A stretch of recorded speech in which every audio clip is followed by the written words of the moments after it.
Hi everybody, Katie Taube coming to you from my first ever YouTube video. So first time I've ever done this, and with it being the new year, I thought today we would go over what I think are the top 5 New Year's resolutions.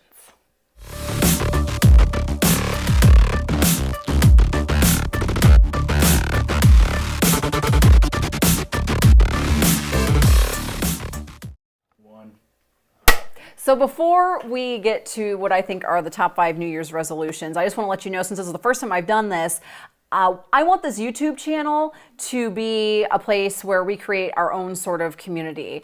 I love social media because of the interaction it allows me to have with your viewers. And so here, coming to you from my home, I have the ability to talk about lots of different things. And so I'd love to hear your reactions and your ideas for different things that you think. So let's get to the point of today's video, which is what I think are the top 5 New Year's resolutions.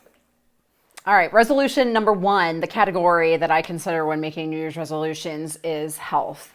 And generally, when you hear health, you think diet and exercise, which is what I'm talking about. But I'm not necessarily talking about making yourself look like a supermodel or anything like that. I'm talking about eating the things and exercising enough to make yourself feel better. I know, especially since having our boys, the days it feels like I have less and less time every day. But when I can carve out the time to get a workout in, those are the days I feel the best. If maybe I don't get a nap in the afternoon, it doesn't matter because I got my workout in the morning and I have that little extra energy that carries me through the day and it makes me a happier person.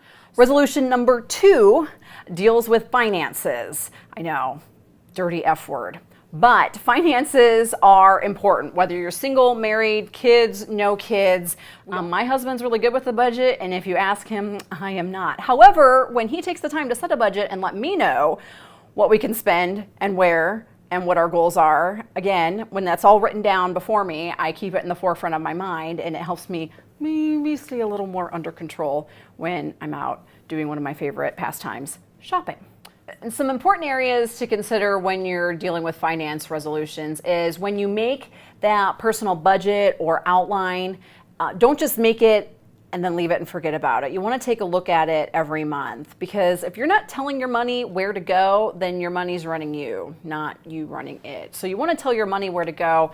And if you're having trouble making a budget or sticking to a budget, maybe in 2018 you can seek out a couple other ways to make a little extra money, whether it's a weekend part-time job or selling a few things on Craigslist or whatever you need to do. Just come up with some creative ideas to try and make that budget work. And that brings us to resolution number 3. I would consider when making New Year's resolutions is personal growth.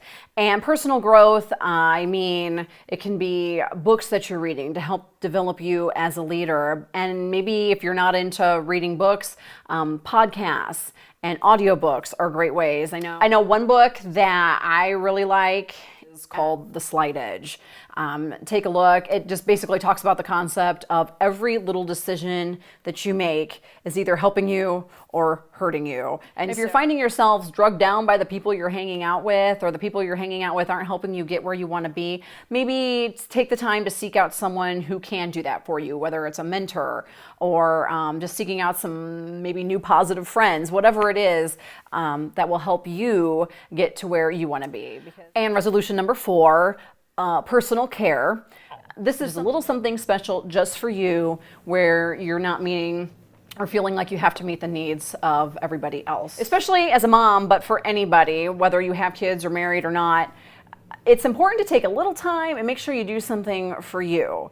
And one thing that's important to remember when you're thinking about these personal care resolutions is that saying no to something means saying yes to something else, or saying yes to something means saying no to something else, depending on how you want to look at it.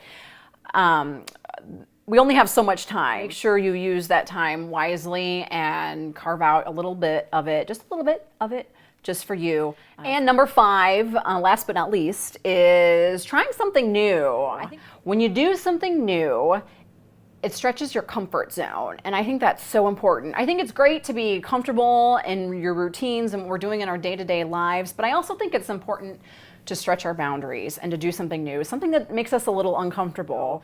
I know my husband and I like to try and do new things. We recently took a trip And we went hiking and hiked a mountain that we hadn't done before and picked a strenuous hill, and it was pretty strenuous, and we were maybe a little concerned at a time or two on the trail, but we made it, and now we have something that says, well, it was a little uncomfortable at the time, but now we have these awesome pictures and great memories to go along with it. So those are my 5 areas I consider when making New Year's resolutions. So if you liked what you saw, go ahead and click right down there and subscribe and leave a comment, because I'd love to know maybe what your resolutions are if you'd like to share those. I'm always looking for new ideas and things to consider. Also, you can follow me on Twitter, Facebook, or Instagram.